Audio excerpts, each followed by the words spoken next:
Good morning dear student. चलो आज हम लोग डिस्कस करते हैं बेटा एसी का exercise number 1। Exercise number 1 question number 1 मैंने रीड कर लिया क्वेश्चन को, देन गिवन डेटा लिख रहा हूँ। हमसे बोला है कि जब आरएमएस करंट पास होता है सर्किट में, तब जब हीट डिसिपेट होगा वो डीसी करंट के हीट डिसिपेशन से थ्राइस होगा। मतलब heat of RMS is equals to thrice time heat of DC. ये क्वेश्चंस का स्टेटमेंट है। इसीलिए आरएमएस के लिए हीट होगा I² RT, बट आरएमएस का, और यहाँ क्या होगा 3 टाइम्स डीसी का। RT कट जाएगा, आरएमएस इक्वल्स टू क्या 3 R डीसी का स्क्वायर। तब यहाँ से हम लोग आरएमएस इक्वल्स टू लिख सकते हैं √3 टाइम्स ऑफ डीसी, और डीसी करंट दिया होता है 2 एम्पियर। अब यहाँ पुट कर देंगे आंसर 3.46। ये क्वेश्चन नंबर 1 का कि इस अगर ये इस आरएमएस पे थ्राइस होगा heat develop as a DC. अब देखो क्वेश्चन नंबर 2 में इक्वेशन दिया था हमको पोटेंशियल का, और ये वेरिएबल इक्वेशन है। इसमें हमसे पूछा है किसी भी इंस्टेंटेनियस पे पोटेंशियल पूछ रहा है, कितना पोटेंशियल होगा। तो पोटेंशियल सब कुछ टाइम दिया हुआ, किस टाइम पे पूछा है, टाइम 1/600 पे। अब सारा गिवन डेटा के अकॉर्डिंग मैंने पुट कर दे रहा है इक्वेशन पे। इस ई जो रिप्रेजेंट कर रहा है यहाँ पे इंस्टेंटेनियस, तब एक्सप्रेस ई नोड क्या है, पीक वैल्यू, सब कुछ दिया हुआ एक्सप्रेशन पुट करता हूँ मैं यहाँ पे। ओके, गिवन डेटा के अकॉर्डिंग देन आगे प्रोसीड करते हैं। तो सर यहाँ पे डेटा कैंसिल हो जा रहा है ये, और हमारा ई इंस्टेंटेनियस क्या आ रहा है at particular time is this one 5√3। This is the potential at the time of 1/600 second. Okay, next question number 3। ये अच्छा क्वेश्चन है, हमसे पूछ रहा है time difference but phase difference दिया हुआ है करंट एंड पोटेंशियल का। पोटेंशियल का जब फेज डिफरेंस है करंट के साथ मेरे बेटा π/4, इसके कॉरस्पॉन्डिंग टाइम डिफरेंस क्या हो सकता है, इसकी क्वेश्चंस है। देखो हम लोग को पता है कि जब फेज डिफरेंस और पाथ डिफरेंस और टाइम डिफरेंस का relation, phase difference by 2π, time difference by t and path difference by lambda, ये पर्टिकुलर रिलेशन जो हमें याद रखना है किसका phase difference, time difference and path difference. Very very important, ये तीनों डिफरेंस को एक साथ कोरिलेट करता है। ओके, देन हमारे लिए यहाँ पे निकालना है फेज डिफरेंस और टाइम डिफरेंस। तो मैंने इस दोनों एक्सप्रेशन को कैरी करता हूँ, और फेज डिफरेंस π/4 दिया और टाइम डिफरेंस यहाँ पे निकालना है। तो टाइम पीरियड दिया हुआ है, उसको कैरी करते हैं 1/फ्रीक्वेंसी के अकॉर्डिंग। ओके, तब यहाँ पे सर फ्रीक्वेंसी के अकॉर्डिंग ये एक्सप्रेशन एक्सप्रेस करते हैं डेल्टा टी के लिए, और यहाँ पे 1/400 आता है, इसमें 2.5 millisecond. Okay, this is the expression of क्या है, time difference. Okay, question number 4 बेटा, ये जो स्टैंडर्ड फॉर्मेट है एक्सप्रेशन का, कोई भी देखो इक्वेशन हो इस टाइप से ए बी समथिंग में, इसका आरएमएस करंट हमेशा इस तरह समझो, कांस्टेंट का है 1 से डिवाइड कर दो, और जहाँ साइन है और कॉस है वहाँ 1/2 और पूरा का रूट अंडर। ये हो गया आरएमएस लिखने का तरीका, हमेशा ये कॉन्सेप्ट याद रखना। तो अभी हमारा एक्सप्रेशन क्या है, I = 3 और B sin t। यहाँ पे जैसे 3 है कांस्टेंट में कुछ भी नहीं है तो बस 3 का स्क्वायर, और यहाँ 4 है कांस्टेंट में साइन है तो 1/2। ये हो गया आरएमएस, तुरंत सा निकल गया 16 / √17। ओके, ऐसे ये फॉर्मेट याद रखना VVI। अब इनकरेक्ट स्टेटमेंट हमें खोजना था, कौन कौन इनकरेक्ट स्टेटमेंट है। अब देखो यहाँ पे रीड करते हैं, AC can measure DC also. Okay, yes, but AC measure can DC, there scale must be linear uniform. ये कोई कंडीशन नहीं है कि लीनियर और यूनिफॉर्म हो, कुछ भी हो सकता है फ्लक्चुएट करके, यानी ये गलत स्टेटमेंट है B।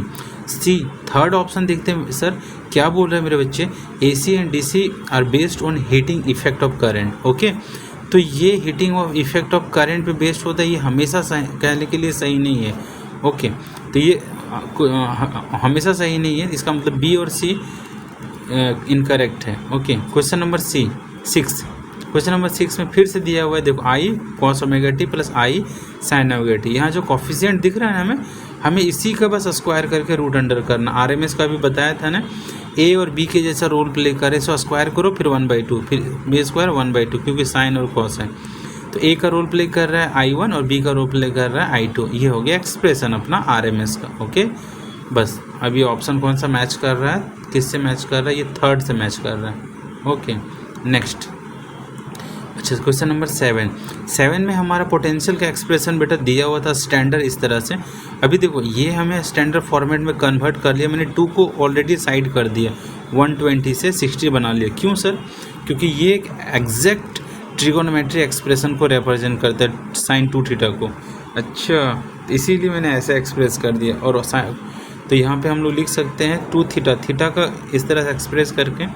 अब जो होल डेटा है 200 बाई ये ओमेगा रिप्रेजेंट कर रहा है सर्किट पोटेंशियल का, तो यहाँ से फ्रीक्वेंसी निकाल लिया मैंने 100 हर्ट्स आ रहा है। तो ये स्टैंडर्ड फॉर्मेट से कंपेयर किया जाता है ओमेगा को, ना कि पहले वाले एक्सप्रेशन। ओके ठीक। क्वेश्चन नंबर 8 देखो, क्वेश्चन नंबर 8 में आरएमएस दिया हुआ था और क्या क्या दिया हुआ क्वेश्चन नंबर 8 में सर t=0 से t हाफ के कॉरस्पॉन्डिंग बात करना।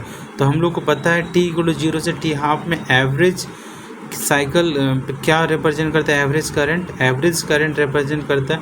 वो मैंने गलती कर दी, यहाँ पे एवरेज पोटेंशियल लिखना चाहिए, मैंने आई एवरेज लिख दिया तो गलत है। यहाँ पे ध्यान रखना आई एवरेज का जगह वहाँ वी एवरेज होगा, V average equal to 2/π into V nought होगा। ओके थोड़ा सा सॉरी मिस्टेक इसके लिए। ओके वी तो वी नॉट इक्वल टू लिख सकते V R M S into √2। Okay और वी आर एम एस दिया हुआ था √2 से मल्टीप्लाई करके ये अपना वी एवरेज आया, पोटेंशियल एवरेज आया, ना कि करंट एवरेज। ठीक है, मैंने एक्सप्रेस कर दिया करंट एवरेज से, ये मेरा फॉल्ट है। ओके क्वेश्चन नंबर 9 बेटा, क्वेश्चन नंबर 9 में हमसे पूछ रहा है कि हॉट वायर क्या मेजर करता है। देखो बेटा डीसी भी मेजर करता है हॉट वायर और एसी भी मेजर करता है, बोथ, फोर्थ ऑप्शन। ठीक है, इंडिया फ्रीक्वेंसी कितना है 50 हर्ट्ज, ये याद रखना है। ठीक है बेटा, क्वेश्चन नंबर 11, क्वेश्चन नंबर 11 में देखो ये स्टैंडर्ड फॉर्मेट है I=I0 cos ωt। इसका सर आरएमएस वैल्यू हम लोग पहले निकाल के रख चुके हैं सर। फुल टाइम के लिए क्या होता है, फुल साइकिल के लिए आरएमएस वैल्यू I0/√2 होता है, ये तो रिमेंबर है सबको। यस सर, बट इसका पीक वैल्यू क्या रिप्रेजेंट करता है, the coefficient of the cos and sine. Okay तो I0। ओके तो बी ऑप्शन करेक्ट होगा। ओके सर आगे चलते हैं, लीड करते हैं बेटा क्वेश्चन नंबर 12 की तरफ। ओके क्वेश्चन नंबर 12 में हमारा क्या गिवन है बेटा, सर इस क्वेश्चंस में स्टेप अप ट्रांसफार्मर के बारे में बोला गया है। स्टेप अप में एन सेकेंडरी ज़्यादा होता है प्राइमरी से और पोटेंशियल सेकेंडरी भी ज़्यादा होता है प्राइमरी से। और we know that the expression of ratio of there binding number of binding is in this way, number of secondary व नंबर ऑफ प्राइमरी 5:1 दिया हुआ था। तो हम लोग पोटेंशियल भी आरएमएस का पोटेंशियल प्राइमरी 100 है और सेकेंडरी रेजिस्टेंस 500 ओम गिवन है। अब देखो क्या करते हैं कि सर यहाँ पे हम लोग को वी नॉट ऑफ सेकेंडरी निकालना था, तो हम लोग निकाल सकते हैं। सबसे पहले जो गिवन डेटा है आरएमएस दिया है तो आरएमएस का पोटेंशियल ही निकलेगा। तो आरएमएस सेकेंडरी इक्वल्स टू क्या होगा, एन प्राइमरी अपन एन सेकेंडरी, तो ये हो जाएगा 1:5 का रेशियो। ओके क्योंकि वहाँ पे उल्टा करना होगा, वहाँ पे सेकेंडरी पे प्राइमरी लिखा हुआ है। ओके तो 100 RMS into V RMS secondary equals to क्या आ रहा है 5:1। ओके नहीं गलत हो गया, 1:5 होगा ना। हाँ सर, तो ये एक्सप्रेशन होगा और यहाँ से आरएमएस पोटेंशियल सेकेंडरी का 500 आ रहा है, तो पीक कितना आ जाएगा √2 times. Okay this is the answer. Okay कौन सा आंसर है बेटा, ए। ओके नेक्स्ट क्वेश्चन 13 में चलते हैं सर। 13 नंबर क्वेश्चन में हमसे पूछ रहा है क्या, हमसे पूछ रहा है एक्चुअली यहाँ पे ओमेगा दिया हुआ था, मतलब कैपेसिटेंस और एल दिया हुआ है, इलेक्ट्रिक ऑसिलेशन मतलब एंगुलर फ्रीक्वेंसी ओमेगा पूछ रहा है। तो हमें पता है F=1/2π/LC है और एल और सी दिया है, बस खाली एक्सप्रेशन को याद रखना है, बस उसमें एक्सप्रेशन में याद डेटा पुट करो और फ्रीक्वेंसी आ जाएगा LC ऑसिलेशन। ठीक है, ये आगे एल और सी प्योर कैलकुलेशन है मेरे बच्चे, कैलकुलेशन के अकॉर्डिंग डिटरमाइन करते हैं। ठीक है, क्वेश्चन नंबर 14 को डिटरमाइन करते हैं। 14 नंबर में क्या दिया हुआ है सर, अब देखो गिवन डेटा है आर दिया हुआ है, एल दिया हुआ है, भी आरएमएस दिया हुआ है, फ्रीक्वेंसी दिया हुआ है। अब इन सारे डेटा के हेल्प से हमें क्या निकाल लेना चाहिए, आर दिया है, वीएल दिया है, नहीं वीएल यहाँ पे एक्सएल दिया हुआ है, एक्सएल निकालना होगा। तो मुझे अल्फ़ा पूछ रहा है, फेज डिफरेंस 10 अल्फ़ा। क्या पूछा है सर हमसे, तो फेज एंगल पूछा है पोटेंशियल और करंट का। तो देखो करंट इधर हम आर की तरफ लाई कर रहा है और जेड हमेशा जेड की तरफ सोर्स होता है, तो यहाँ से 10 अल्फ़ा इक्वल टू निकाल सकते हैं XL/R, और XL क्या होता है ओमेगा एल, और ओमेगा एल को लिख सकते हैं 2πf इंटू एल। ओके यहाँ से हम लोग f इंटू एल लिख दिया मैंने। ओके और यहाँ से सारा डेटा पुट करने के बाद 4/3 आ रहा है, मतलब 53 डिग्री है फेज डिफरेंस किसके वजह से, पोटेंशियल और करंट। ओके नेक्स्ट आगे चलते हैं 10^4/3। क्वेश्चन नंबर 15 में सर इम्पिडेंस दिया हुआ है। हम लोग जानते हैं कि देखो क्वेश्चन नंबर 15 में कि जो एक्सएल है इक्वल्स टू हम लोग लिख सकते XC = 1/2π ऐसे लिख सकते हैं, XC इन्वर्सली प्रोपोर्शनल F है, और एक्सएल क्या होता है बेटा, एक्सएल होता है 2πf, मतलब x resistance of inductor directly proportional frequency है। तो यहाँ से हम लोग ये ग्राफ बना सकते हैं रेक्टेंगुलर हाइपरबोला, ओके, किसके लिए, एक्सी के लिए, और इसके लिए सर लीनियर इक्वेशन बना सकते हैं, डायरेक्टली प्रोपोर्शनल है, तो y equal to M X plus C के अकॉर्डिंग। तो पहला इक्वेशन किसको रिप्रेजेंट करता है, कैपेसिटेंस को, और दूसरा इक्वेशन किसको रिप्रेजेंट करता है, इंडक्टर को। ओके, थर्ड ऑप्शन, ठीक है। क्वेश्चन नंबर 16, क्वेश्चन नंबर 16 में ये जो मोबाइल से निकालना हो कैलकुलेट करके, ठीक है, थोड़ा लेंदी, आर दिया हुआ था, एल दिया हुआ है, भी आर एम एस भी दिया हुआ है, ठीक है, और फ्रीक्वेंसी भी दिया। इन सारे डेटा के हिसाब से मुझे निकालना है phase difference between current and potential.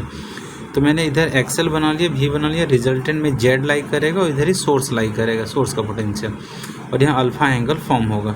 तो टेन अल्फा क्या हो सकता है, एक्सेल बाय आर, ओके। और एक्सेल कितना है सर, यहाँ पे आपका एक्सेल है 2 पाई एफ एल बाय 2L, और यहाँ से सर एफ और एल को अगर गिवन है तो यहाँ पे पुट कर दीजिए। देन आप क्या डिटरमाइन करेंगे कि सर यहाँ पे फ्रीक्वेंसी दिया हुआ है, पाई का वैल्यू 22/7 रख दिया, 2 रख दिया, 7 3 जा कट गया, और ये मेरा यहाँ डेटा कितना निकल के आएगा सर, आई थिंक ये कट जाएगा और 2266/12 आ जाएगा। ओके, इट मीन्स ये सब आ रहा है 10 अल्फा, और 11 बाई कितना आ जाएगा 2। तो ये 10 अल्फा 11/2 5.5। इसको सर मैथमेटिकली कैलकुलेट किया मैंने साइंटिफिक कैलकुलेट से 80 डिग्री आ रहा है बाय कैलकुलेटर, ठीक है। ये डायरेक्ट नहीं कोई स्टूडेंट निकाल सकता है, ऐसा क्वेश्चन नीट में नहीं देगा ताकि साइंटिफिक कैलकुलेटर यूज है, ऐसा देगा ताकि प्रॉपर एंगल आए, ठीक है बेटा। क्वेश्चन नंबर 17, यहाँ पे देखो गिवन डेटा दिए, V R sir potential of resistance दिया है, और power consumption of resistance 60 watt दिया था। और वी आर एम में सोर्स का पोटेंशियल कितना दिया है सर, 200, ओके। और हमसे पूछ क्या रहा है कि हमसे पूछ रहा है कैपेसिटेंस कैलकुलेट द लैम्प। अच्छा, हमसे पूछ रहा है यहाँ पे किसके पोटेंशियल, कैपेसिटर का। अभी देखो, तो हम लोग को पता है इधर रेजिस्टेंस और नीचे की तरफ VC यानी XC रहता है, और इसका रिजल्टेंट में लाई करता है क्या सर, Z, और यानी सोर्स का पोटेंशियल। तो सोर्स पोटेंशियल जो है हम लोग लिख सकते हैं, क्या लिख सकते हैं, सोर्स पोटेंशियल RMS, सोर्स की वैल्यू RMS एंड RMS का स्क्वायर, ये लिख सकते हैं पाइथागोरस से। अब यहाँ पे सर हमें गिवन डेटा के अकॉर्डिंग सारे एक्सप्रेशन को पुट कर दीजिए। सर 220 का स्क्वायर एंड भी RMS, भी रेजिस्टेंस इतना दिया, और कैपेसिटेंस को निकाल लीजिए, कैपेसिटेंस पोटेंशियल निकाल लेते हैं, RMS 110√3 आ रहा, मतलब 190 अप्रोक्स 190.3 आ जाएगा, ठीक है सर। हाँ, ये ऑप्शन कौन सा मैच कर गया मेरा सर, ये बी ऑप्शन के अप्रोक्स। ओके, क्वेश्चन नंबर 18 की तरफ प्रोसीड करते हैं। क्वेश्चन नंबर 18 में क्या बोलता है, जैसे एल दिया हुआ है, हाँ अल्फ़ा दिया हुआ है, फ्रीक्वेंसी दिया हुआ है, और यहाँ पे किससे कनेक्ट करें, difference between it may be the frequency 50 hertz.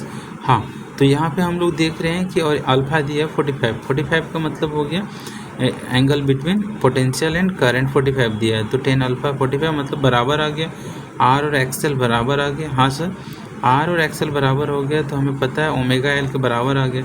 Omega L कितना है सर, यहाँ पे 2 पाई एफ इंटू एल। अच्छा, तो यहाँ से हम लोग निकाल सकते हैं, फ्रीक्वेंसी दिया, एल दिया, तो जो एक्सएल होगा वही रेजिस्टेंस होगा। देन इसको सॉल्व किया, 20 पाई आ गया प्रोडक्ट करके, और ये 20 पाई का वैल्यू 62.8 ओम आ गया। अब ये हमारा ऑप्शन 2 मैच कर गया, ठीक है बेटा। क्वेश्चन नंबर 19 की तरफ प्रोसीड करते हैं, ठीक। Okay, according to question number 19, what is the given data है, सो पोटेंशियल DC दिया हुआ था, that thing, and at time of DC current 25 ampere है। तो ये बात हम लोग को पता है, जब DC करंट है तब इंडक्टर और कैपेसिटेंस का यूज है ही नहीं, उस समय वर्किंग है ही नहीं उन दोनों का, जब t इक्वल टू 0 पे डिफाइन ही नहीं होता, ये दोनों कंसिडर नहीं करते हैं, ठीक है, स्टार्टिंग पे, क्योंकि इंडक्टर, ओके, तब हम लोग क्या लिखेंगे, Z equals to R² plus dash dash dash, मतलब वो दोनों डिफाइन नहीं है, तो क्या होगा, सिर्फ R², Z equals to R हो जाएगा। तब हम लोग ऐसे काम करते, resistance equal to V by Z, मतलब यहाँ पे Z की जगह पे DC आ जाएगा, यही। तो यहाँ से आ रहा है मुझे रेजिस्टेंस कितना आ रहा है सर, रेजिस्टेंस आ रहा है 4 ohm at a time of DC। But AC current जब सप्लाई करते हैं तब एक्टिव वर्क हो जाता है, मतलब दोनों एक्टिव हो जाएगा, कौन कौन सा, इंडक्टर और कैपेसिटर दोनों, एक्सएल और एक्सी दोनों आ जाएगा, तब जेड डिफाइन होगा। तो जब VAC होगा 100 वोल्ट, तब यहाँ पे AC करंट 20 एम्पियर है। अब हम लोग फ्रीक्वेंसी 50 है, तब Z इक्वल टू लिख सकते हैं VAC बाय IAC। अच्छा, तब कितना आ रहा है यहाँ पे सर, Z आ गया हमारा 5 ओम, ओके। तो हम लोग को पता है कि Z इक्वल्स टू क्या लिख सकते हैं, √R² प्लस XC², और यहाँ पे XL नहीं है, तो XC कितना आ जाएगा 3 ओम, ऑप्शन बी, ओके। हम लोग ऐसे डिफाइन कर सकते हैं। अच्छा एक्सी नहीं होगा, मिस्टेक, कॉइल बोला था इसलिए इंडक्टेंस होगा, सॉरी। ओके, तो क्वेश्चन नंबर 2 ऑप्शन होगा। ठीक है बेटा, क्वेश्चन नंबर 20 की तरफ हम लोग प्रोसीड करते हैं। ठीक है, क्या बोलते हैं मेरे बच्चे क्वेश्चन नंबर 20 पे बोला जा रहा है कि जब रेजोनेंस फ्रीक्वेंसी होगा तब एक्सएल और एक्सी बराबर होगा और जेड मिनिमम कितना हो जाएगा, आर। तो इस समय जिस समय करंट क्या होगा सर्किट में, सर मैक्सिमम होगा, क्योंकि रेजिस्टेंस इस समय पूरे सर्किट का जो नेट रेजिस्टेंस है वो बहुत मिनिमम है। तो क्वालिटी फैक्टर भी क्या होगा, मैक्सिमम, क्योंकि इन्वर्सली प्रोपोर्शनल होता है रेजिस्टेंस का। ओके, तब हमारा ऑप्शन ए करेक्ट है, बी शार्पनेस भी इंक्रीज हो गया, और लास्ट ऑप्शन डी बैंडविड्थ गलत है। ठीक है, इजी क्वेश्चन था, तुम देख लेना, कॉपी का है। क्वेश्चन नंबर 21, अगर जेड इक्वल्स टू हम लोग क्या लिखते हैं, आर स्क्वायर ओमेगा, लेकिन अगर फ्रीक्वेंसी हाई हो तो आर नेगलेक्ट हो जाएगा। तो जेड जो है टेंस टू क्या करेगा, देखो ओमेगा एल होता है ना, यहाँ पे फ्रीक्वेंसी हाई के कोरस्पॉन्डिंग अगर बात करते हैं, then R tends to be neglected, तो जेड लाई करता है ओमेगा एल। ओके, तो यहाँ पे बी ऑप्शन, हाई फ्रीक्वेंसी पे इम्पिडेंस ओमेगा एल होता है, यानी बी ऑप्शन करेक्ट है। लेकिन सबसे लो फ्रीक्वेंसी पे क्या होता, तो जेड टेंस टू करता आर के तरफ, फ्रीक्वेंसी ख़त्म हो जाता तो एक्सएल बर्बाद हो जाता, तो ये ऑप्शन होता। लेकिन ये लो फ्रीक्वेंसी पे एल बोला, गलत है ऑप्शन 1, और दोनों ये सब भी गलत है, लेकिन चेक कर लिया मैंने। ठीक है, वो अच्छा क्वेश्चन था, देख लेना अच्छे से। ठीक है बेटा, ओके, क्वेश्चन नंबर 22 के अकॉर्डिंग चलते हैं। क्वेश्चन नंबर 22 में क्या बोलता है सर हमसे, क्वेश्चन नंबर 22 देखो, जेड इक्वल्स टू हम लोग एक्सप्रेस कर ही सकते हैं ऐसे। अब इसमें बोला जा रहा है कि जब फ्रीक्वेंसी हाई करेंगे तब क्या होगा, कैपेसिटेंस का। तो फ्रीक्वेंसी हाई करेंगे तो कैपेसिटेंस की रेजिस्टेंस घटेगा, हाँ सर। तो अगर फ्रीक्वेंसी पूरा ओवरऑल जेड क्या होगा, डिक्रीज होगा। फ्रीक्वेंसी हाई पे जेड डिक्रीज होगा, जेड डिक्रीज होने पे क्या होगा, तो अगर हम लोग बोल सकते हैं जेड डिक्रीज होगा तो करंट क्या होगा, इंक्रीज होगा, और करंट इंक्रीज होगा तो ब्राइटनेस बढ़ेगा, बल्ब और ब्राइटर होगा। अच्छा, तो ये बात जान लो, फ्रीक्वेंसी इंक्रीज, जेड डिक्रीज मतलब current increase, brighter. Okay, question number 23 की तरफ चलते हैं। क्वेश्चन नंबर 23 में इंडक्टर का करंट और पोटेंशियल का एक्सप्रेशन पूछा है। हम लोग को पता है इंडक्टर का एक्सप्रेशन क्या होता है, इंडक्टर में पोटेंशियल हमेशा लीड करता है करंट से। देखो ये ग्राफ है इसका फेजर, तो हमेशा जान लो अगर इंडक्टर को कुछ भी equation I not sine omega T है तो वो कितना होगा, 90, मतलब ओमेगा टी प्लस π/2 ये होगा। ये एक्सप्रेशन देखो किस में मैच कर रहा है, I think option number 3 match कर रहा है ये, तो मेरा 3rd ऑप्शन सही है। बट सर यहाँ पे 3rd ऑप्शन में अगर कोई बोलता है कि 3rd ऑप्शन अगर सही है तो आपको ये बात जानना होगा कि I nought equals to V not by Z होता है, तो जेड इक्वल टू यहाँ पे ओमेगा एल ही हो जाएगा प्योर इंडक्टर में। तो आई नॉट को एक्सप्रेस कर सकते हैं V not by omega L, यानी 3rd ऑप्शन। ठीक है, ओके, तो ये करंट ये होगी। ठीक है, छोटा सा क्वेश्चन अच्छा था। क्वेश्चन नंबर 24 की तरफ बेटा मूव करते हैं। ठीक है, अकॉर्डिंग टू द एक्सप्रेशन, मैं सारा रीड करके मैं फाइनल एक्सप्रेशन लिख रहा हूँ 24 का। गिवन डेटा क्या है और निकालना क्या है, वी RMS ऑफ सोर्स दिया हुआ था वी, और फ्रीक्वेंसी क्या दिया 50 हर्ट्स, और एल इंडक्टेंस दिया 200, करंट अभी at that instant particular frequency पे दिया हुआ है F1 50 हर्ट्स के अकॉर्डिंग करंट आई है। अब बोलता है कि अगर फ्रीक्वेंसी नेक्स्ट इंक्रीज कर दे 400 हर्ट्स कर दे, देन RMS पोटेंशियल सेम ही रहे, वी ही रहे। तो हमसे पूछा फाइंड करने कि करंट क्या हो जाएगा, new current becomes what. Okay, तो हम लोग अब देखते हैं कि अच्छा फ्रीक्वेंसी बढ़ा देने पे करंट पे क्या इम्पैक्ट पड़ेगा।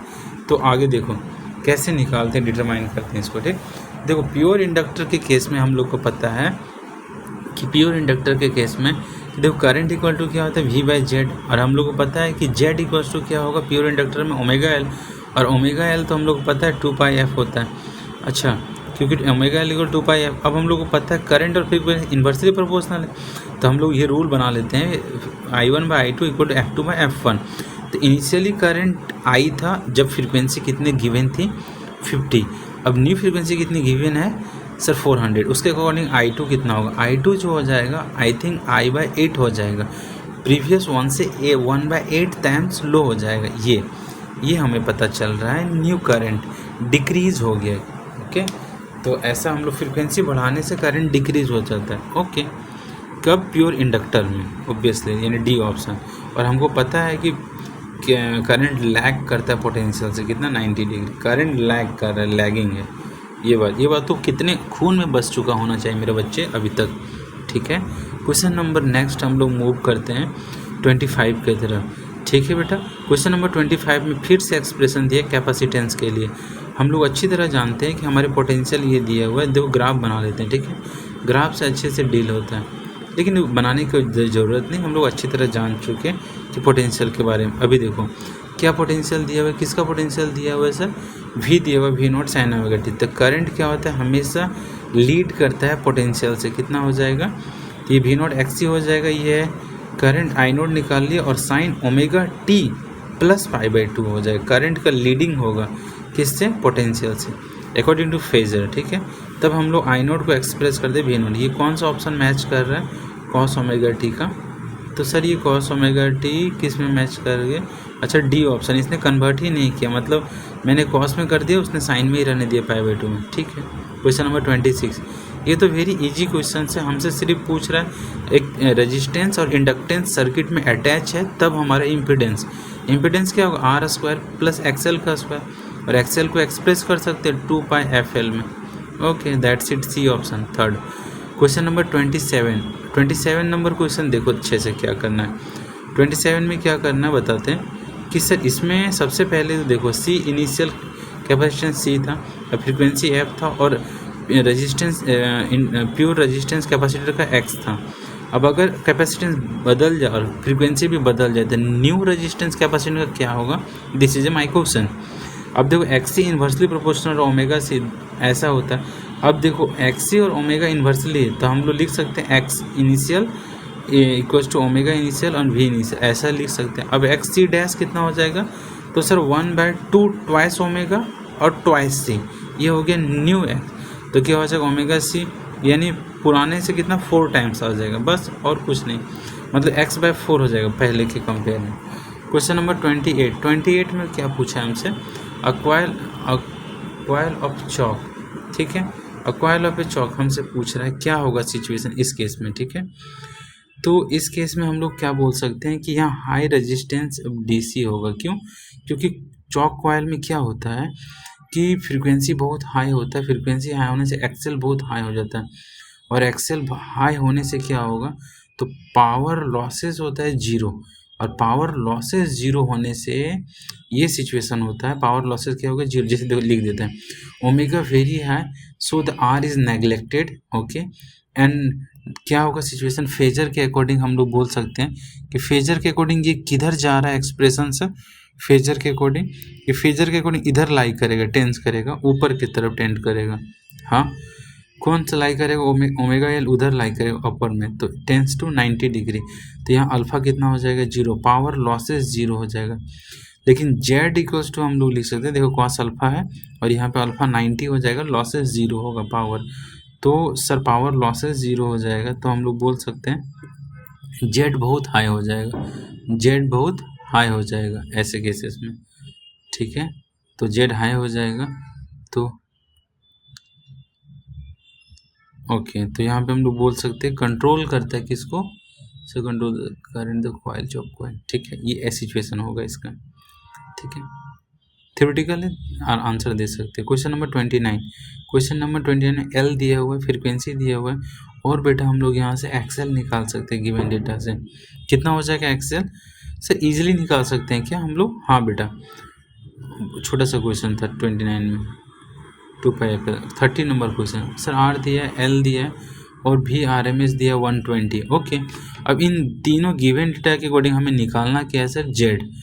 क्या जेड निकाल सकते हैं, हाँ सब डेटा पुट कर दो, जेड निकाल लेंगे। और जेड निकालने के बाद पूछा क्या हमसे, फॉलोइंग करंट पूछा, अच्छा तो करंट पूछा है, मतलब कौन सा करंट पूछा, RMS, तो RMS करंट क्या हो जाएगा 120/जेड आ जाएगा, ओके। तो 120 और जेड पुट कर दो, तो आंसर आ गया 0.1। सर आपने इसको कर रखा है साइड से, हाँ 0.15 एम्पियर, ओके ये आंसर आ जाएगा। जेड निकाल के पुट करना था, मैंने थोड़ा सा आलस किया, तुम कर लेना पूरा, ठीक। 31 क्वेश्चन में बेटा एल गिवन है 0.4, आर गिवन है और भी RMS गिवन है, ठीक है, और फ्रीक्वेंसी गिवन है। तुम्हें निकालना क्या है एक्सेल, ओके निकल जाएगा एक्सेल, हाँ। उसके बाद पूछा था फेज डिफरेंस पूछा है ना हमसे, हाँ सर फेज डिफरेंस कैसे निकलता है, 10 अल्फा XL/R, कैसे निकलता है XL/R, एक्सेल तो तुम्हें पता है, हाँ सर पुट कर दो, आ जाएगा। एक्सेल कितना आया सर 2 पाई मतलब इतना और 40 पाई आ गया, ये मतलब पाई 40 आ गया, इट्स मीन्स ये आ जाएगा। 10 अल्फ़ा कितना आ जाएगा अब निकालना होगा। 10 अल्फ़ा कितना हो जाएगा एक्सेल बाय आर, तो 40 पाई अपॉन कितना 100, तो यहाँ से क्या आ जाएगा 0.4 पाई। ठीक है 0.4 पाई आ जाएगा, पाई छूट गया था ऊपर में, तो 0.4 पाई आ जाएगा। और यहाँ से 10 अल्फ़ा हम लोग लिख सकते हैं 0.4 पाई। ओके दिस द आंसर था सेकेंड। 32 सेम क्वेश्चन फिर से पूछ लिया, फेज डिफरेंस किसके बीच सर, करंट एंड पोटेंशियल। अब की लेकिन कैपेसिटर है तो पोटेंशियल लैगिंग करता है करंट से। VRMS दिया, फ्रीक्वेंसी दिया, अब हमें 10 अल्फ़ा पूछा है। अब ग्राफ बना लेते फिर से 10 अल्फ़ा के पूछा है तो क्या हो जाएगा, देखो इस साइड में हॉरिजॉन्टल में क्या लाई करेगा रेजिस्टेंस, हाँ सर, नीचे कैपेसिटेंस। अब इन दोनों का बीच में यहाँ पे लाई कर रहा है कौन सर, ये लाई कर जाएगा कौन सा Z इंटू VRMS। ओके, और VRMS लाई करने पे 10 अल्फ़ा क्या हो जाएगा XC/R, और फिर XC/R। XC कितना गिवन था sir 1/2 omega F into C। Okay, और यहाँ R आ जाएगा। अब सारा डेटा पुट करने के बाद कितना आंसर आ गया सर 1/पाई आ गया, 10 × 1/पाई। दिस इज द आंसर, कौन सा सेकेंड। ओके, क्वेश्चन नंबर 33 बेटा, बहुत प्यारा छोटा सा क्वेश्चन है। हमसे पूछ रहा है कि इंडक्टर में करंट पास हो रहा है तो वोल्टेज पूछा, तो हमसे वोल्टेज कितना π/2 से लीड करता है। हमको पता है करंट अगर साइन ω t है तो ये होगा ω t प्लस π/2, ये इतना ही का डिफरेंस है, ω0 साइन ω t। अच्छा एक बात बताओ, ω0 क्या होता है sir, peak potential of inductor, तो होता क्या IR कितना, I दिया था, और XL कितना हो जाएगा ओमेगा इंटू L हो जाएगा। Okay 34 question. 34 नंबर में देखो गिवन डेटा क्या दिया, R दिया है, ओके, L दिया है, ओके, और EMF एक्सप्रेशन दिया है मुझे, क्या दिया है 5 sin 50t दिया हुआ। ओके, हमसे पूछ क्या रहा है सर इस इक्वेशन में, अल्फा पूछ रहा, मतलब पोटेंशियल और करंट में फेज डिफरेंस। तो हम लोग निकाल लेते, सबसे पहले ग्राफ बनाते फेजर का। सर इधर एक्सेल लाई कर रहा है, ओके, और नीचे की तरफ था करंट। अब इन दोनों का रिजल्टेंट में क्या लाई करेगा, जेड इंडक्टेंस, और VRMS ऑफ सोर्स लाई करेगा, और ये अल्फ़ा हो जाएगा। हम लोग 10 अल्फ़ा क्या एक्सप्रेस कर सकते हैं मेरे बच्चे, सो 10 अल्फ़ा एक्सप्रेस कर सकते हैं 50 ओमेगा एक्सप्रेशन और L, और अकॉर्डिंग टू रेशियो इज़ 1, तो alpha equal to 45 degree according to given data. Okay, तो phase difference 45। Okay, new question 35। Given data क्या है बेटा, frequency, okay sir, VRMS, yes sir, और क्या दिया हुआ है सर, V रेजिस्टेंस का पोटेंशियल 12।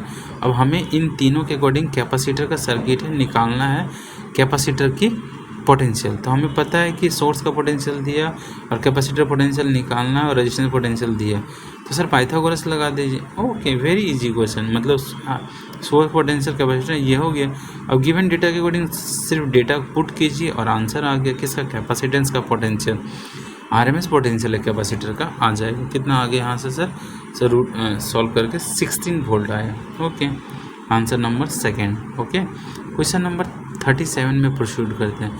सर यहाँ पे 36 प्रोसीड करते हैं, 36 प्रोसीड में करते हैं। 36 में क्या पूछा है, हाँ 36 में हमसे पूछ रहा है कि यहाँ पे दिया हुआ R दिया हुआ, L दिया हुआ, फ्रीक्वेंसी दिया है, और पोटेंशियल पूछा है ना, पोटेंशियल डिफरेंस पूछा है V और I में।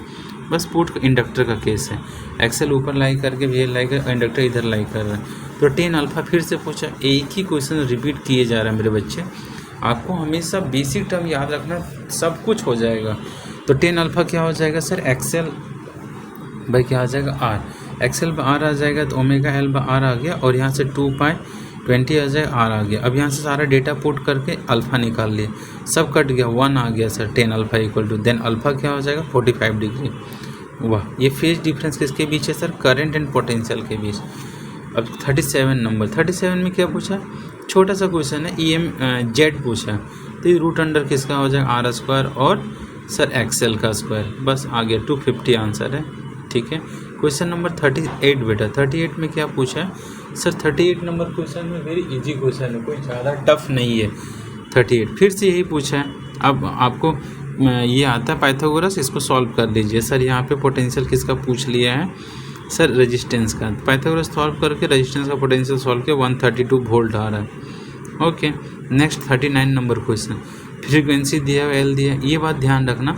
अभी यहाँ पे हमसे पूछ क्या रहा, पोटेंशियल डिफरेंस इंडक्टर का क्या होता है, आई नोट इंटू एक्सएल, आई नोट इंटू क्या होता है एक्सएल। तो इसलिए पोटेंशियल सब कुछ दिया हुआ और हमें इस एक्सप्रेशन से क्या निकालना, आई नोट। आई नोट कितना आ जाएगा सॉल्व करने के बाद 5/पाई आ गया, option number B. Okay, question number 40 के अकॉर्डिंग देखो बेटा, एल दिया हुआ था, सी दिया हुआ है, आर दिया है और हमसे पूछा है, ये पूछ क्या रहा है यहाँ पे बोल रहा है कि reactance of inductor and condenser same word से हमें पता चल रहा है ये रेजोनेंस कंडीशन है। अच्छा, XL equal to one by omega C, XR, XC और एक्सआर बराबर है अकॉर्डिंग टू रेजोनेंस। हम लोग क्या नहीं, ओमेगा इक्वल √LC। अब एल और सी का डेटा पुट करके मैंने क्या निकाल लिया, रेजोनेटिंग फ्रीक्वेंसी निकाल लिया। एंगुलर फ्रीक्वेंसी कितना आ गया, 10⁴ आ गया। यहाँ से सॉल्व किया तो रेडियन पर सेकेंड। अब इसके हेल्प से मैंने अलग इंडिविजुअल एक्सएल निकाल लिया और एक्सी निकाल लिया स्टेप वाइज। अब इसको सॉल्व कर लिया, एक्सएल और एक्सी निकाल लिया और जेड कितना आ जाएगा हमारा, R² और sir XL Z equals to R ही आएगा ना। हाँ, दोनों बराबर है तो जेड इक्वल्स टू कितना आएगा, आर, क्योंकि एक्सएल और एक्सी इंडिविजुअली कैंसिल हो जाएगा ना। फेजर डायग्राम है मेरे बच्चे, फेजर डायग्राम हमेशा माइंड पे रोटेट करते रहना, ठीक है डियर, क्योंकि उसी के अकॉर्डिंग आधा क्वेश्चन, मैक्सिमम क्वेश्चंस तुम्हारा सॉल्व हो जाएगा। ओके, तो यहाँ से आर 10, ये पूरा एक्सप्रेशन 0 हो गया। आर कितना है, 50 ओम। अच्छा, 50 ओम तो ऑप्शन ही नहीं है सर आपका। ओह, यानी 10 ओम के जगह 50 ओम होना चाहिए रेजिस्टेंस। ये बात सही, गलत है ऑप्शन, 50 ओम में आंसर होना चाहिए प्योर रेजिस्टेंस जेड के बारे में। अब देखो यहाँ पे क्या पूछ रहा है सर, क्वेश्चन नंबर 41 में हमसे पूछ रहा है कॉम्बिनेशन में कि ये एक्सप्रेशन किसको रिप्रेजेंट करता है। कॉम्बिनेशन रिप्रेजेंट कौन सा, डायमेंशन, फ्रीक्वेंसी। फ्रीक्वेंसी का एक्सप्रेशन क्या होता है सर, 1/1 टाइम का इन्वर्स होता है। ओमेगा क्या था, ओमेगा √LC, तो LC √, है तो ये है तो टाइम, इसीलिए लिख सकते हो फ्रीक्वेंसी का एक्सप्रेशन वही है, बी ऑप्शन।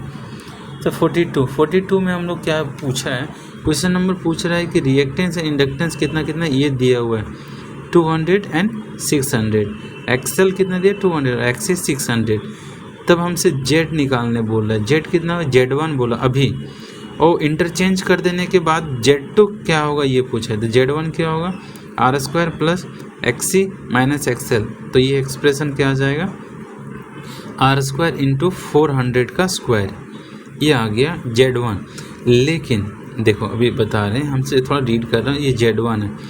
व्हाट हैपन, तब बोलता है कि इंटरचेंज होने के बाद क्या सिचुएशन होगा, इम्पिडेंस में इम्पैक्ट, मतलब एक्सएल को एक्सी कर दो और एक्सी को एक्सएल कर दो, तब क्या होगा। तब देखो अभी Z1 कितना आ रहा है, 400, अब एक्सएल 600 हो गया, एक्सी 200, इंटरचेंज कर दिया, फिर भी इन दोनों का स्क्वायर करने के बाद 400 आएगा। तो मैं बोल सकता हूँ कि Z1 और Z2 सेकेंड केस में और फर्स्ट केस में दोनों सेम होगा, मतलब इंटरचेंज करने पे no effect in Z, okay, constant होगा रिमेन। 43 का केस क्या है बेटा, दिया हुआ था वोल्टेज का एक्सप्रेशन और करंट का एक्सप्रेशन दिया हुआ है, देन द पावर पूछा हमसे, ठीक है। तो अच्छा, दोनों का साइन ओमेगा टी, तो कौन सा सर्किट है सर, दोनों का फेज सेम ही है। हाँ, तो एक्सएल बराबर एक्सी होगा। कैसे पता चला आपको, क्योंकि करंट और पोटेंशियल सेम है, इसका मतलब एक्सएल बराबर रेजोनेंस कंडीशन का ही होगा, एक्सी और एक्सएल कट गया होगा। अच्छा, तो ऊपर वाला भी सर, ऊपर वाला भी सोर्स का है, हाँ, और नीचे वाला भी करंट का, दोनों सेम फेज में, तो पावर कितना हो जाएगा, तो V0 को I0 कॉस अल्फा कितना हो गया, 1, मतलब अल्फा 0 हो गया तो कॉस का वैल्यू कितना होगा, पूरी 1, मतलब भी आई की तरफ ही भी लाई कर गया, ऊपर नीचे कैंसिल हो गया रेजोनेंस कंडीशन में। आपको कैसे पता चला रेजोनेंस से, अरे भाई फेज से, अच्छा फेज दोनों का सेम है ना, पोटेंशियल और करंट का, तब पता चला। और पोटेंशियल किसका है, वो सोर्स का पोटेंशियल, इससे।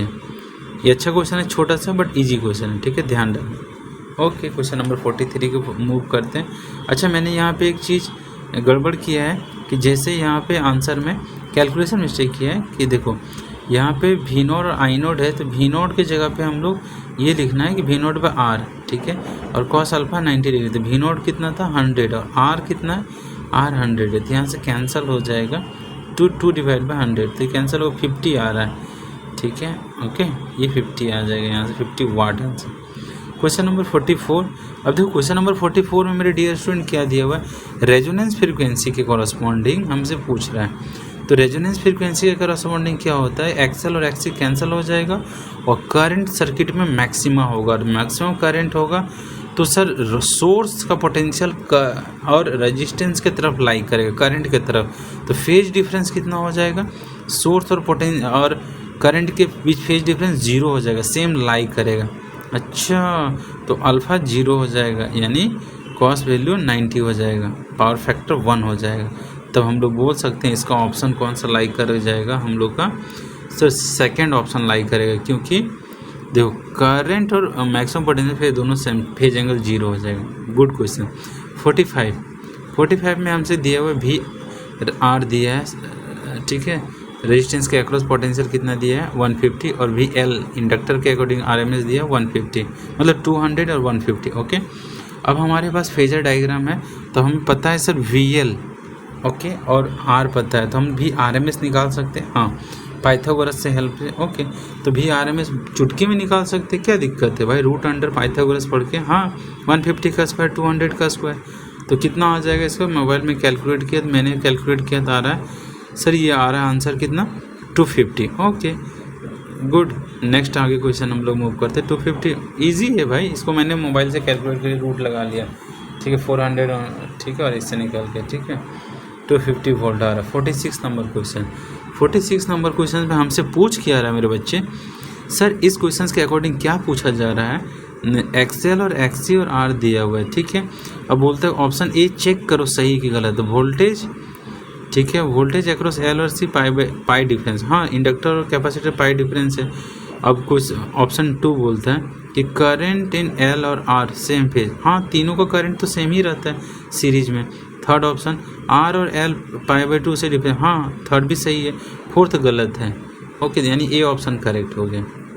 47 RL सर्किट। RL सर्किट में क्या होता है, RLC सर्किट में अभी यहाँ पे क्या क्या बराबर है सर, XL और XC बराबर है, रेजोनेंस कंडीशन है। हाँ, तो रेजोनेंस कंडीशन में पावर डिसिपेटेड हो जाएगा, तो कॉस अल्फा क्या हो जाएगा 1। क्यों सर, क्योंकि सर इसके केस में करंट और पोटेंशियल सेम लाई करेगा, R/Z हो जाएगा, Z टेंस टू R हो जाएगा। तो मैंने सिर्फ V0 I0 पुट कर दिया, तो कितना आ रहा है, तो यहाँ पे Z आ रहा है, Z इक्वल्स टू R ही लिखना है सर। हाँ, क्यों, क्योंकि रेजोनेंस कंडीशन में XL XC कैंसिल हो जाएगा, Z इक्वल टू R हो जाएगा। तो यहाँ पे क्या हो जाएगा, दोनों जगह पे R पुट कर दीजिए। तो यहाँ पे R पुट करने पे R कितना है सर, यहाँ पे R पुट कर दिया, R का वैल्यू 10 कैंसिल हो जाएगा, यानी 50/10 मतलब 5 वाट, पावर 5 वाट हो जाएगा डिसिपेशन। ओके, 48 और डिसिपेशन ऑफ सर्किट आ गया था। 48 नंबर क्वेश्चन में पूछा मैक्सिमम पावर, ये कीवर्ड है, मैक्सिमम पावर कब होता है, रेजोनेंस में। ये याद रखना, मैक्सिमम पावर मतलब रेजोनेंस कंडीशन। इनडायरेक्टली मैसेज दे रहा है आपको कि आप इस बात को कैच कीजिए कि रेजोनेंस कंडीशन है ये मैक्सिमम पावर बोल के। तो जेड मिनिमम कितना हो जाएगा आर, क्योंकि एक्सएल और एक्सी कैंसिल हो गया। देन हम लोग omega square equal to root under L C resonance frequency निकाल सकते हैं। हमसे पूछा क्या है, कैपेसिटेंस, तो ओमेगा दिया हुआ है, हाँ सर ओमेगा 2πf दिया हुआ है, और यहाँ पे सी निकालना है। एक ही अननोन है और गिवन एक्सप्रेशन के अकॉर्डिंग डिटरमाइन कर सकते, you can able to determine the capacitance of circuit. Question number 49 में क्या बोल रहे हैं मेरे बच्चे, से इनिशियली एल था और इनिशियल कैपेसिटेंस सी था, then initial frequency angular frequency 1/√LC। अब न्यू एल हो गया 25% ज़्यादा और कैपेसिटेंस 20% कम हो गया, मतलब 0.8C और 1.2। अब न्यू ओमेगा हो जाएगा ये सर, हाँ अब न्यू ओमेगा भी ओमेगा सी ही आ जाएगा क्योंकि दोनों एक्सप्रेशन सेम हो गया। तो ये बात याद रखना है, रिमेन सेम कंडीशन है। अब इस वैल्यू में 50 नंबर क्वेश्चन में हमसे पूछा क्वालिटी फैक्टर। क्वालिटी फैक्टर का एक्सप्रेशन आपको याद है सर, 5-6 एक्सप्रेशन मैंने बताया था क्लास में, कोई एक भी याद होने से हो जाएगा। देखो XL/R चाहे XC/R रेजोनेंस, ये दोनों होगा, रेजोनेंस कंडीशन में बात कर रहे हैं क्वालिटी फैक्टर, ठीक है। और तो हम लोग ऑप्शन ए मैच कर गए, ठीक है। ओके, तो 51 नंबर क्वेश्चन में हमसे पूछ रहा है कि the value of R is change. अगर यहाँ पे देखो रेजोनेंस कंडीशन है, क्योंकि दोनों का पोटेंशियल सेम है, तो दोनों का पोटेंशियल सेम है तो कैंसिल हो जाएगा आपस में। तो आर सर कोई दिक्कत, कांस्टेंट ही remains constant, LC remains combine, R change करने से भी क्या दिक्कत है, एक्सएल मतलब VC में ये दोनों कैंसिल ही हो जाएगा हमेशा, इसको कोई दिक्कत नहीं सर्किट को। ओके, क्वेश्चन नंबर 52 क्वेश्चन 52 में हमसे पूछ रहा है गिवन कंडीशन है, सर डेटा VR1 है और यहाँ पे दिया भी इंडक्टेंस कितना VL3 है और VC2 है। अब इन सारे को फेजर में पुट कर देते हैं। हाँ सर, पुट कर दीजिए फेजर के अकॉर्डिंग। तो यहाँ पे फेजर के अकॉर्डिंग जब ये सोर्स का पोटेंशियल गिवन है तो हमसे पूछा है करंट का पोटेंशियल, तो सबसे पहले फेजर बनाते हैं। हाँ, फेजर डायग्राम में आपको क्या दिखेगा यहाँ पे सर फेजर के अकॉर्डिंग, तो फेजर के अकॉर्डिंग बना दिए 3, नीचे में क्या हो जाएगा सर 2 और 1। तो ये लाई किधर कर रहा है, ये सर ये डोमिनेट कौन कर गया सर L, तो ऊपर लाई कर इंडक्टेंस की तरफ, तो हमें दिख रहा है क्या इधर करंट लाई करता है किधर रेजिस्टेंस की तरफ। तो इस साइड में क्या लाई कर रहा है 45 डिग्री में, इधर ही सोर्स है, मतलब सोर्स लीड कर रहा है 45 से करंट से। अच्छा, तो करंट क्या होगा, मतलब सोर्स के पोटेंशियल से हमेशा 45 लैगिंग में जाएगा, इसीलिए करंट का पोटेंशियल I = I0 साइन, अरे साइन क्यों कर दिया, कॉस में ही रहेगा, cos ω/t π/2। अभी मैं इसको चेंज कर रहा हूँ, लैगिंग होगा π/4 से। ओके, किससे, सोर्स के पोटेंशियल से लैग करेगा π/4, लेकिन कॉस में ही रहेगा, साइन में नहीं कन्वर्ट होगा, इसीलिए मैं इसको रब कर रहा हूँ करंट के एक्सप्रेशन को। हाँ, यहाँ कॉस लिखना होगा, ठीक है डियर, ये बहुत बड़ा मिस्टेक कर रहा था, मैं चेंज कर दिया, ठीक है। मतलब क्या किए सर आपने, करंट का पोटेंशियल, करंट का फेज लैग किया π/4 से पोटेंशियल के फेज से। अच्छा, ओके। 53 नंबर का क्वेश्चन, 53 नंबर का क्वेश्चन में क्या पूछा है कि अगर हमने क्या किया, ये याद रखो, एक्सप्रेशन याद है, मैंने बताया था जेड और फ्रीक्वेंसी में रिलेशन। देखो ये ग्राफ याद रखना में बहुत इंपॉर्टेंट है सर, जेड वर्सेस फ्रीक्वेंसी का ग्राफ। तो क्या होता है कि अगर मैंने रेजोनेंस फ्रीक्वेंसी से पहले और रेजोनेंस फ्रीक्वेंसी के बाद सिचुएशन देखना, यहाँ पे जेड मिनिमम वैल्यू क्या आर। अभी इस सिचुएशन पे अगर हम लोग डिसाइड करते हैं क्या सर, क्या डिसाइड करते हैं कि रेजोनेंस फ्रीक्वेंसी से पहले बेटा क्या होता है, आप ध्यान से इसको कॉन्सेप्ट हमेशा याद रखना। रेजोनेंस फ्रीक्वेंसी से पहले ग्राफ डाउनवर्ड जा रहा है, मतलब ग्राफ डाउनवर्ड जाने का मतलब क्या हुआ सर, देखो मैं बना रहा हूँ, यहाँ से डिक्रीज कर रहा है ना। देखो अगर मैं ग्राफ ऊपर की तरफ से नीचे आ रहा हूँ मतलब फ्रीक्वेंसी बढ़ रहा है, बट जेड डिक्रीज कर रहा है, और जेड डिक्रीज कर रहा है और एक्सी ग्रेटर देन एक्सएल होता है इस साइड में, और अगर राइट साइड में देखा जाए तो एक्सएल ग्रेटर देन एक्सी होगा। तो ये हो गया कैपेसिटिव केस क्योंकि एक्सी डोमिनेट कर रहा है, और ये हो गया इंडक्टिव केस क्योंकि एक्सएल डोमिनेट कर रहा है। अच्छा, बट रेजोनेंस कंडीशन में दोनों बराबर होता है, इसलिए कैंसिल हो जाता है, ये याद रखना।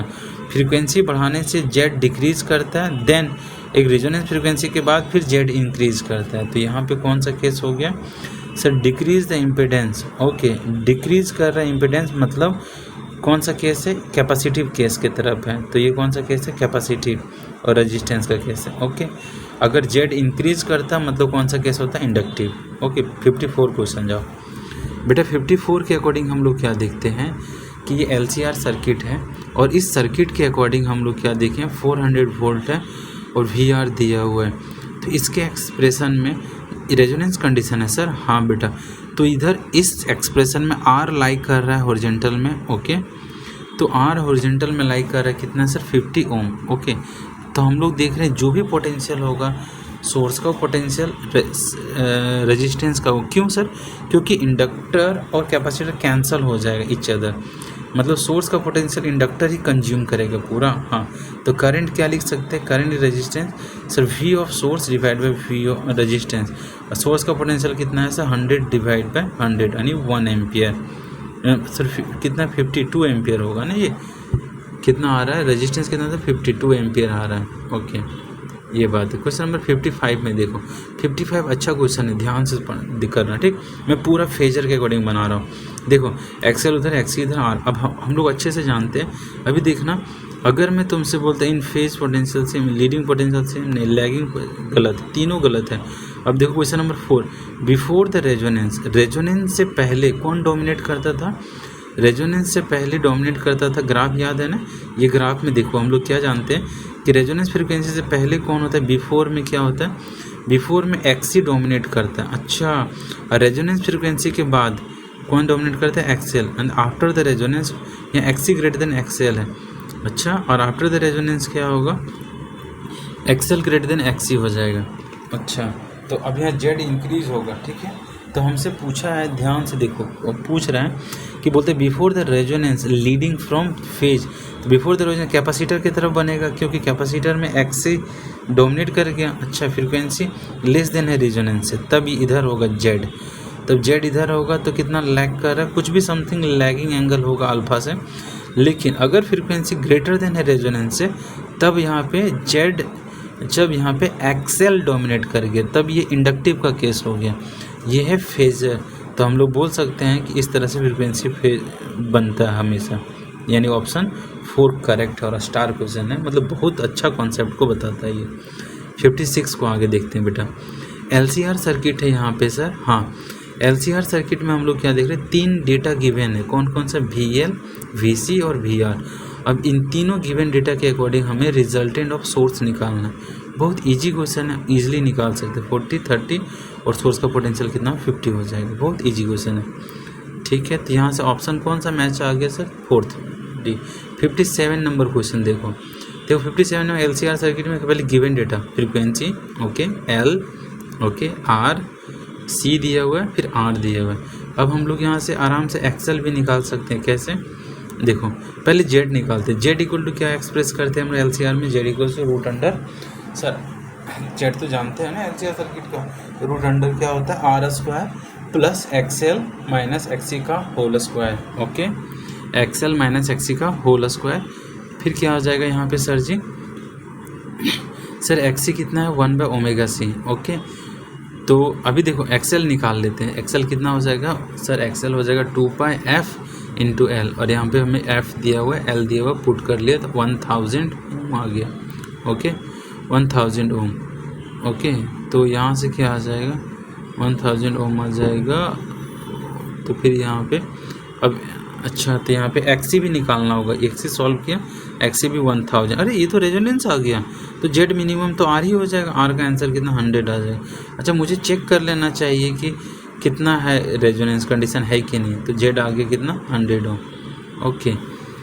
58 नंबर क्वेश्चन, 58 नंबर में हमसे पूछ क्या है सर, पूछ रहा है कि प्योर रेजिस्टेंस केस है। अच्छा, यहाँ पे एक रजिस्टर लिख रहा है, देखो कीवर्ड, तो पावर फैक्टर क्या होता है, V0 I0 कॉस अल्फा, तो कॉस अल्फा कितना हो जाएगा, तो देखो अगर प्योर रेजिस्टेंस का केस है तो कॉस अल्फा कितना हो जाएगा, कॉस अल्फा कितना हो जाएगा आपका 1। कैसे सर, क्योंकि अल्फा यहाँ पे 0 होने पे ये आ रहा है। देखो प्योर रेजिस्टेंस में सर्किट क्या होगा, सर्किट के केस में करंट और पोटेंशियल सेम लाई करेगा, तो अल्फा 0 यानी कॉस अल्फा 1। तो हम लोग लिख सकते हैं I0 V0/2, और V0 सर यहाँ पे क्या क्या लिख दिया मैंने, V इक्वल टू V0/R, बवंडर कर दिया बेटा, रुको क्लियर करता हूँ।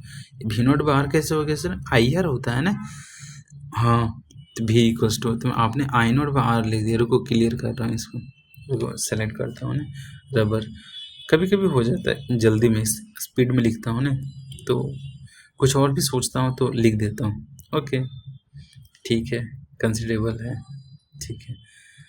अभी इसको हटा के मैं लिख रहा हूँ कि सर V0 इक्वल्स टू आप IR लिखिए, हाँ, और I0 और 2 1 है 2, ओके। तो यहाँ लिख सकते हैं I0 square into R, okay. ये हमारा बी ऑप्शन मैच कर रहा है। क्वेश्चन नंबर 59 की तरफ अप्रोच करते हैं, ठीक है। I दिया हुआ कितना, 5 एम्पियर, ओके। और क्या दिया हुआ है गिवन डेटा सर, I दिया हुआ है, पोटेंशियल दिया हुआ 160 वोल्ट, सर पोटेंशियल किसका, सोर्स का, हाँ बेटा, और क्या RMS है, हाँ नहीं लिखे हैं लेकिन है RMS। लेकिन पावर कितना सर, 600, और कॉस अल्फा निकालने बोला है। देखो पावर क्या होता है, VRMS into IRMS into cos alpha, power average मतलब RMS के कॉरस्पॉन्डिंग, ठीक है। तो पावर एवरेज लिखना चाहिए सर, RMS लिख दिए, हाँ मतलब RMS के कॉरस्पॉन्डिंग पावर एवरेज को ही एक्सप्रेस कर रहा हूँ, ठीक है बेटा। तो ये सारा डेटा को कॉस अल्फा निकालना है मुझे 1, अब इसमें डिवाइड कर दो, कितना आ रहा है, 3/4, ये आंसर आ गया। 3/4 का मतलब कितना एंगल है सर, ये 0.75 एंगल नहीं पूछा, सिर्फ पावर फैक्टर पूछा है, कॉस अल्फा का वैल्यू, ओके। क्वेश्चन नंबर 60 में हमसे क्या पूछ रहा है, average power P of resonance, ठीक है। तो हमसे पूछ रहा है which is not average power, तो हम लोग देखिए सब लोग तो एवरेज बता रहे हैं, बस थर्ड ऑप्शन क्या बता रहा है, VI, ये VI मेरा नाम का पहला 2 लेटर में पावर ही पावर, VI, तो ये है इंस्टेंटेनियस पावर, मतलब मैं कैसा पावर हूँ, इंस्टेंटेनियस, VI, VE के लिख दोगे तो ब्लास्ट हो जाओगे, पावर है सिर्फ VI, ओके। क्वेश्चन नंबर 61 में क्या पूछ रहा है बेटा, 61 में सिर्फ क्या पूछ रहा है, फिर से सर हमसे पावर क्या पूछ, ऑप्शन नंबर हमसे पूछा पोटेंशियल इफेक्टिव पोटेंशियल, अच्छा तो डायरेक्ट इफेक्टिव पोटेंशियल हो जाए, नेट पोटेंशियल पूछा था, सी ऑप्शन हो गया था 62। ठीक है, फेजर से बना लेना 61 को, ठीक है 62 बना रहा हूँ। V naught I naught, sir ये क्या पूछा हमसे, फिर से पावर डिसिपेशन, तो हम लोग अल्फा पता है, हाँ दोनों का एंगल देख लो, π/3 है, मतलब कितना 60 degree. V naught I naught put कर दो, कितना आ जाएगा, ये 5000 डिवाइड बाई 2 आ जाएगा, ये कितना समझे 2.5 किलोवाट आएगा, 20.5। अरे सर आपने मिस्टेक कर दिया, करंट मिली एम्पियर है, हाँ हाँ मिली मैंने खा गया 10⁻³ को मिली किलो कहाँ से आ जाएगा, तो किलो कैंसिल हो जाएगा, मिली 10⁻³ था। 63 ऑप्शन, वेरी इजी क्वेश्चन था 62 माय डियर। 63 क्वेश्चन की तरफ अप्रोच करते हैं। ओके 63 क्वेश्चन क्या बोल रहे हैं मेरे बच्चे, एट रेजोनेंस कंडीशन में क्या सिचुएशन होगा, रेजोनेंस कंडीशन में सर एक्सल और एक्सी खत्म ही हो जाएगा, तो पावर इक्वल टू क्या लिख सकते हैं, I² R ही लिख सकते हैं, BRMS कॉस अल्फा, और कॉस अल्फा कितना होगा 1, क्यों सर, क्योंकि दोनों कैंसिल हो जाएगा तो अल्फा 1 होता है, क्योंकि करंट और सोर्स दोनों पोटेंशियल दोनों सेम लाई करता है, तो अल्फा 0 यानी कॉस अल्फा 1, तो भी RMS का square upon R, otherwise I² R RMS के अकॉर्डिंग, ठीक है, यानी सी ऑप्शन थर्ड। अब बेटा 62 क्वेश्चन रीड करते हैं, ठीक है, ठीक है, क्वेश्चन नंबर 64 सर इसमें ई दिया हुआ है एक्सप्रेशन में, ओके हमने रीड किया एक्सप्रेशन, सर पोटेंशियल एक्सप्रेशन और करंट एक्सप्रेशन दोनों गिवन है, और करंट लीड कर रहा है π/2 से, ओके तो π/2 से लीड कर रहा है, ये किसका केस है, इंडक्टर का केस है, इंडक्टर के केस में पावर कितना कंजम्पशन होगा, तो सर यहाँ अल्फा कितना हो गया 90 डिग्री, अच्छा तो अल्फा 90 डिग्री हो गया, power equal to V naught I naught into cos alpha, तो कॉस अल्फा तो 90 होते बर्बाद हो गया 0, पावर कंजम्पशन 0 हो जाएगा।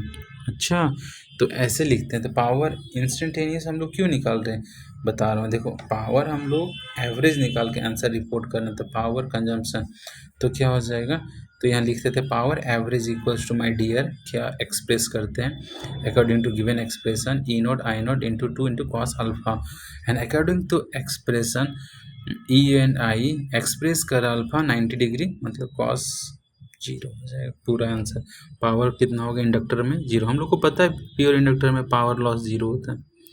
क्वेश्चन नंबर 65 में पूछा है कि पावर फैक्टर पूछ रहा है, ठीक है, तो पावर फैक्टर के बारे में पूछ रहा है, नेग्लिजिबल होना चाहिए पावर फैक्टर, देखो पावर फैक्टर R/Z होता है, ये नेग्लिजिबल कब हो सकता है, जब जीरो रेजिस्टेंस कम हो, जेड हाई हो, तब ये 0 की तरफ लाई करेगा कॉस अल्फा, यानी थर्ड ऑप्शन सेटिस्फाई कर रहा है। ओके क्वेश्चन 66 को देखिए, क्वेश्चन 66 में पूछ रहा है एक पोटेंशियल का एक्सप्रेशन है और दूसरा करंट का, ये क्वेश्चन 66 अच्छा क्वेश्चन है, हमसे पूछ रहा है वाटलेस पावर, तो वाटलेस पावर के लिए पहले वाटलेस करंट चाहिए, तो देखो पोटेंशियल इधर है और RMS करंट कितना सर्किट का, RMS करंट निकालना होगा, पीक करंट का √2 RMS करंट है, तो अभी RMS करंट का component perpendicular to source potential कितना आ रहा है IRMS साइन अल्फा, यही एक्सप्रेशन वाटलेस करंट है, तो वाटलेस करंट हो गया साइन अल्फा, अल्फा कितना है सर गिवन है अल्फा ऊपर में 30 डिग्री करंट और पोटेंशियल का फेज,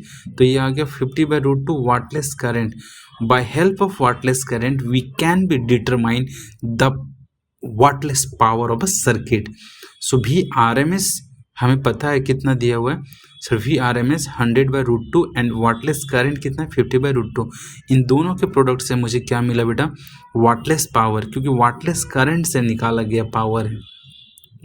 क्वेश्चन नंबर 67 की तरफ अप्रोच कर रहे हैं, क्वेश्चन VRMS दिया गया है 30 वोल्ट और रेजिस्टेंस कितना है 10 ओम, अब पावर हमसे पूछ क्या रहा है, पावर पूछा था, तो पावर कितना होगा कब सर इस कंडीशन में, तो ये प्योर रेजिस्टेंस का कंडीशन है, हाँ सर, तो प्योर रेजिस्टेंस कंडीशन में V naught I note by 2 into cos alpha, और कॉस अल्फा कितना हो जाएगा फिर से 1, क्यों सर प्योर रेजिस्टेंस कंडीशन में करंट और पोटेंशियल सेम लाई करेगा, दिमाग में इस बात को आप प्रॉपरली सेट कर लीजिए, ठीक है, ठीक है, कॉस अल्फा कितना हो जाएगा 1/2, तो यहाँ से कॉस अल्फा कितना हो जाएगा यहाँ पे 1 हो जाएगा, अल्फा कितना है 0, तो अल्फा 0 है, याद रखना होगा, ठीक है sir IRMS V naught by 90 watt, okay ये प्योर रेजिस्टेंस का केस है, ठीक है। अब क्वेश्चन नंबर 68 की तरफ प्रोसीड करते हैं, ठीक है, क्वेश्चन नंबर 68 में हमसे पूछ क्या रहा है बच्चा, पावर डिसिपेशन पूछ रहा है कब 68 नंबर क्वेश्चन, इसमें हम पूछा इंडक्टर का केस है और रेजिस्टेंस का केस है, सीरीज है। तो हम लोग को पता है कि इंडक्टर रेजिस्टेंस केस में पावर डिसिपेशन पूछा है, तो पावर का एवरेज का फॉर्मूला होता है V, क्या होता है VRMS IRMS cos alpha. VRMS IRMS को हम लोग एक्सप्रेस कर सकते हैं कैसे, देखो VRMS IRMS into cos alpha. अब VRMS क्या होगा सर, हमें पता है VRMS, अभी होल्ड कर दो, आंसर उसी में देना है। तो आई में है ही नहीं ऑप्शन, तो आई को चेंज करना होगा मुझे, किसमें, VRMS में। तो मैं यही दिमाग लगा रहा हूँ कि आई को चेंज करते हैं। आई इक्वल टू क्या होता है सर, V/R, नहीं V/R मत लिखिए, V/Z लिखिए। क्यों, क्योंकि Z है सर्किट का नेट रेजिस्टेंस। अच्छा, अगर सिर्फ रेजिस्टेंस हो तो तब R लिखते हैं। अच्छा, तो Z हमेशा लिखना चाहिए। तो फिर यहाँ पे cos अल्फा R/Z हो गया, यानी Z स्क्वायर हो गया पूरा नीचे, तो Z स्क्वायर हो गया, इसलिए रूट हटा दिया मैंने। क्वेश्चन नंबर 69 बेटा, इसमें क्या, अब हम लोग 69 में एक्सेल दिया हुआ omega into L. Okay sir, तो यहाँ से हम लोग एक्सेल निकाल सकते हैं और सॉल्व करके मैंने पुट किया तो 1100 आ रहा है। अब एक्सेल 1100 आ रहा है और आर भी कितना दिया हुआ है 1100। अब इन दोनों के हेल्प से मैं क्या निकाल लिया हूँ, फेज डिफरेंस निकाल सकते हैं, और फेज डिफरेंस 45 आ जाएगा, दोनों का 45। पावर फैक्टर कितना आ जाएगा 1/√2, cos 45 डिग्री इक्वल्स टू 1/√2, ये पावर फैक्टर आ गया। क्वेश्चन नंबर 70, क्वेश्चन नंबर 70 में बोलते हैं प्योर कैपेसिटेंस। प्योर कैपेसिटेंस में पावर फैक्टर कितना हो जाएगा, अल्फा 90 हो जाएगा ना सर प्योर कैपेसिटेंस में। ओके, क्योंकि तो पावर कितना हो जाएगा 0, cos अल्फा 90 हो गया तो cos अल्फा 0 हो जाएगा ना, पावर फैक्टर कितना हो जाएगा 0। 71 में energy losses in pure capacitor कितना होगा 0 हो जाएगा, क्योंकि प्योर कैपेसिटर में अल्फा 90 हो रहा है, अल्फा 90 हो रहा है, इसका मतलब cos अल्फा 0 हो जाएगा। तो पावर कितना हो जाएगा, तो VI और cos अल्फा 0 90 पे 0 हो जाए पावर, फिर डी ऑप्शन। ओके, तो अगर पावर डिसिपेशन प्योर इंडक्टर में कितना हो जाएगा, फिर भी 0 होगा, क्योंकि फिर से cos अल्फा क्या होगा प्योर इंडक्टर में, फिर 0 हो गया, इंडक्टर अल्फा 90 हो गया, पावर कितना हो गया 0। फिर अब हम लोग 0 हो गया, मतलब ऑप्शन डी। ओके ठीक है, नेक्स्ट क्वेश्चन हम लोग डील करते हैं 73। Sir power factor LR circuit, LR circuit के पावर फैक्टर क्या होगा, तो पावर फैक्टर Z इधर होगा R² प्लस ओमेगा L का स्क्वायर, cos अल्फा क्या होगा R/Z। इजी क्वेश्चन आ गया, अब तो इजी है। ठीक है बेटा, मैंने आज बहुत प्यार से बनाया वीडियो, ठीक है, आप इसको ध्यान रखिए, आज मैंने स्लो भी बनाया। 74 नंबर क्वेश्चन, अच्छा ये ध्यान रखो आप, इसमें क्या पूछा, ये कौन सा केस है प्योर रेजिस्टेंस का।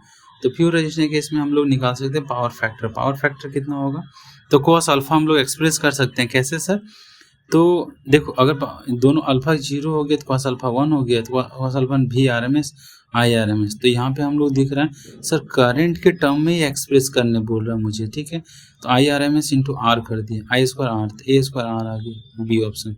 ओके, 75 नंबर क्वेश्चन हमसे पूछ रहा है कि मैक्सिमम क्या बोल रहा है, पावर कौन सा सर्किट में होता है, तो कॉस पे डिपेंड कर रहा है, कॉस सबसे मैक्सिमम क्या होता है प्योर रेजिस्टेंस में।